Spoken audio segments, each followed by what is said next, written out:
Chapter 9. That evening, they drove down to Florida City and stocked up at the Walmart. Sodas, Gatorades, bug spray, sunblock, coffee, bacon, powdered eggs, granola bars, Pringles, frozen hot dogs, black beans, matches, and first aid supplies, including a bottle of 500 aspirins for Mickey. When they got to the register, Wahoo slipped ahead of his father and paid for the supplies with cash. Mickey eyed him warily. "Where'd you get that money?" "Robbed a bank," Wahoo said. Actually, his mother had left $300 inside an envelope in his sock drawer for emergencies. Mickey said, "Don't be such a wise bleep." "Okay, I didn't rob a bank. I won the lottery." "I'm warning you." "Here, grab a couple of these bags," Wahoo said. He'd promised his mom he wouldn't tell his dad about the cash in the drawer. They were loading the provisions into the back of the pickup truck when Wahoo heard someone call, "Wait up!" He turned around and saw Tuna Gordon, a girl from school. She had I can't believe her name's Tuna. She had curly ginger hair and was small for her age, but she wasn't shy. Wahoo didn't know her well, although she had caught his attention in biology class because she knew the Latin names of all the local snakes and lizards. "I need a ride," Tuna said. She wore a camo weather jacket, blue jeans, and bright green flip-flops. Her canvas tote bag looked as if it weighed more than she did. "This a friend of yours?" Mickey asked Wahoo. "She's in my biology class." "Algebra, too," said Tuna. Wahoo's father was looking at the tote bag. "Which way you headin', hun?" "Anywhere," she said. "Wherever you guys are going." When she stepped closer, they saw she had a black eye. "Who did that to you?" Mickey asked. "I fell down the stairs." "Baloney." "Then never mind," Tuna said, and turned to walk away. "Hold on!" Wahoo motioned her to come back. He didn't know what to say or how to act. Who in the world would hit a girl, he wondered. His father asked Tuna where she lived. She pointed toward a dented old Winnebago at the far end of the parking lot. "Okay, but where do you keep it?" Mickey asked. "Right there." "You live at the Walmart?" "They let motorhomes stay for free," Tuna explained. "We got electric and water, everything we need. It's not so awful." Mickey's father shook his head. "If you like camping in a parking lot." Wahoo knew Tuna was telling the truth. In 5th grade, he'd met a boy who had spent a whole summer with his family towing a Gulfstream trailer from one Walmart store to another, all the way from Myrtle Beach, South Carolina to Portland, Oregon. "What really happened to your eye?" Wahoo asked. "I told you I fell down." Mickey said, "That's bull. Somebody slugged her." Tuna's cheeks turned red. Wahoo was shocked that his father would say it aloud and embarrassed for Tuna that it was probably true. Mickey bent down and whispered, "Was it your old man?" Tuna pulled away. "So what if it was?" "Has he been drinking tonight?" Her eyes welled up. "Every night," she said quietly. "Where's your mom?" Wahoo asked. Tuna covered up a sniffle. "Up north with my grandma." Mickey Cray was staring darkly across the parking lot at the Winnebago, and Wahoo knew he was considering paying Mr. Gordon a visit.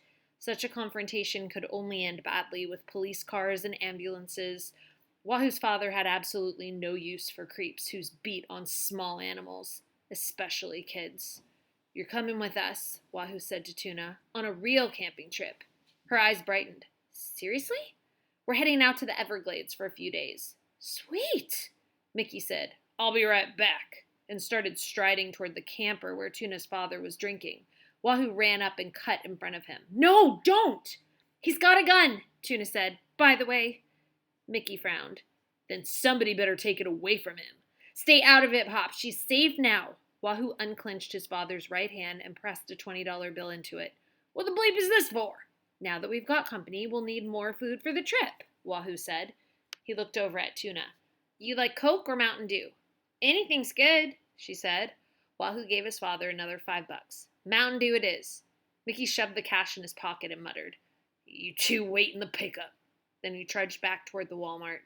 Wahoo kept an eye on him to make sure he didn't make a detour to Mr. Gordon's RV. Once they were seated in the truck, Tuna said, "Look, I don't want to mess up your vacation." "It's not a vacation. It's a job," said Wahoo. "Kind of job." When he told her, she didn't believe him. Swaddled in his fluffy purple robe, Derek Badger watched the replay of the alligator scene over and over. "Crikey, this is golden," he murmured. Raven Stark sat beside the director at a small dining counter in Derek's motor coach. A map of the Everglades was spread in front of them. "Have you arranged for a chopper yet?" Derek called from his bed. "It's on my list," Raven said patiently. Derek loved using helicopters to shoot high aerial scenes of himself traipsing through the brush, making it appear as if he were all alone. The key was to find a place where there were no obvious signs of human habitation. Fortunately, the Everglades covered a vast region, and much of it was remote. "Where's the new script?" Derek demanded. The writers are still working on it," the director said. "I want fresh pages by tomorrow morning. Understood?" The pages were being rewritten to put the gator attack at the very end of the show, because the scene was so brief it would be shown several times in slow motion and dragged out to fill the last 10 minutes of the program. For the earlier part of the show, the director would need other videotaped segments. Derek hacking his way through the sawgrass, building a campsite, and of course cooking some poor luckless creature for supper.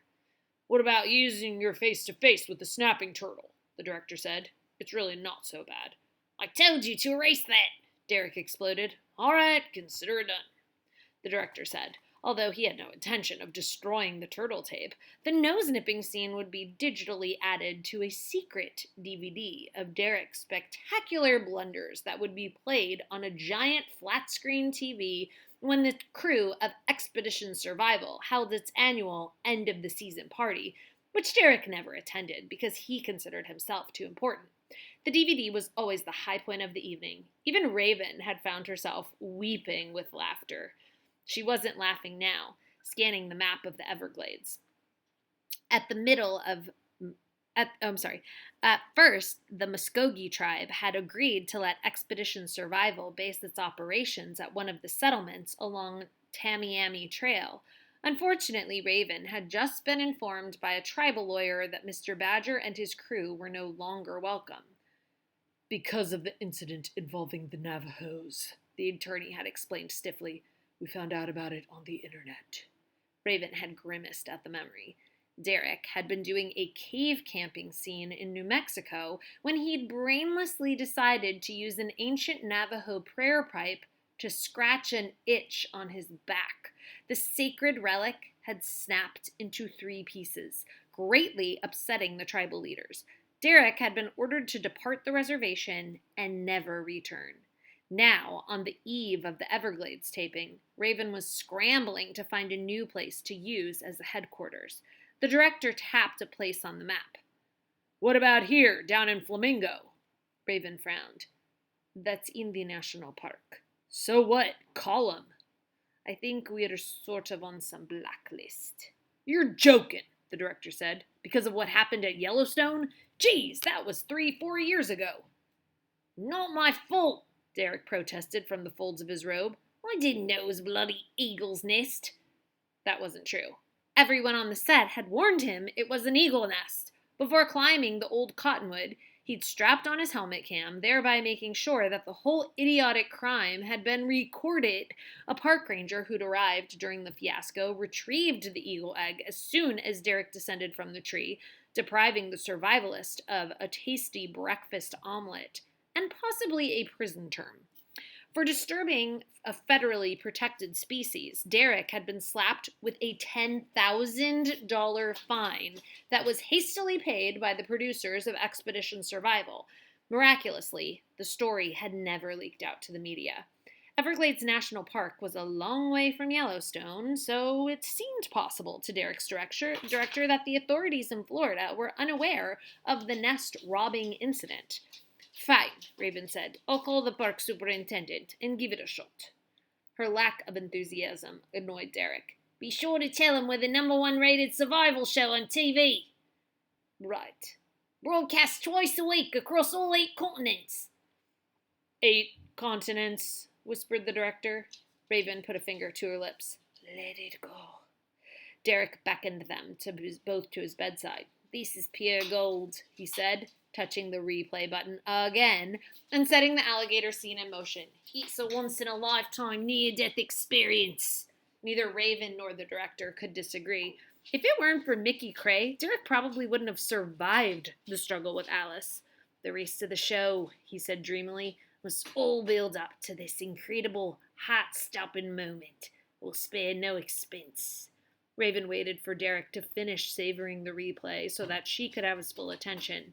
She said, Mr. Cray would like to know which animals to bring along when we go on location. Tell him not to bring any. But no tame animals, darling. This time we're going totally raw and wild. Raven glanced apprehensively at the director, who said to Derek, Why not have a few ringers handy, just for backup? They've got a gimpy bobcat that I'm sure we could use in a scene or two. No more faking it, mate. From now on, we're putting the real back in reality. Raven didn't like the sound of that. Derek basked on the bed like a walrus, jowly and content. Surely our talented Mr. Cray can track down some beasties for me to tangle with in the deep, dark Everglades, he said. I'm totally psyched about this show, aren't you? The director was opposite of psyched. Surviving the alligator scare obviously had inflated Derek's already bloated ego and filled his head with foolish notions. But what if we don't come across any wild animals? The director asked. Then we've basically got 50 minutes of you schlepping through the muck. From somewhere inside his robe, Derek produced a sprinkle-covered donut and crammed it in his cheeks. No worries. Cray and his lad will come through. God knows we're paying them enough. Raven went outside to think. The director caught up with her by the primate pen, a safe distance from the motor coach. There was no way Derek could hear them over the shrill din of monkey chatter. I'm not loving this scenario, the director confided. Me neither, Raven said grimly. This is his third donut since lunch. Pretty much he'll be too fat to fit in his khakis. No, it's the show I'm worried about. We've never done one with strictly wild animals. Raven decided to be positive. This is just a phase. Derek will come to his senses. You'll see. If he doesn't, then everything depends on that crazy redneck, and he's not exactly a charter member of the Derek fan club. Think positive, Raven said. At that moment, a disgusting glop of something flew out of the monkey pen and splatted in her hair. You've got to be kidding, she said. The director ran for cover as the monkeys threw more, yowling uproariously. I'm pretty sure they were being attacked with monkey poop there, in case there was any question.